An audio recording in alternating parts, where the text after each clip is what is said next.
Hello, আমি আবার এসে গেছি। আজকে আমি কিছু ভুল ধারণা নিয়ে কথা বলব।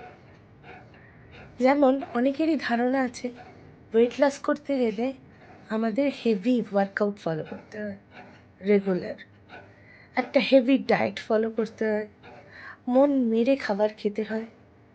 আর ইচ্ছে থাকলেও আমরা সেই ডায়েট আর ওয়ার্কআউট থেকে বেরিয়ে আসতে পারি না, তাহলে আমাদের ওয়েট লস হয় না।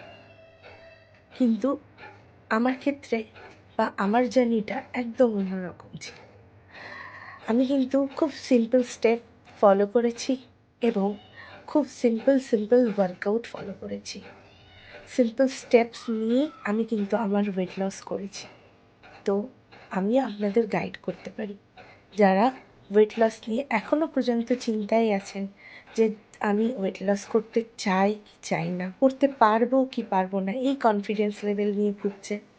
তো তারা কিন্তু অবভিয়াসলি আমায় জয়েন করতে পারেন। আমি আপনাদের খুব সিম্পল ওয়েতে ওয়েট লস করাবো, এটা কথা দিতে পারি।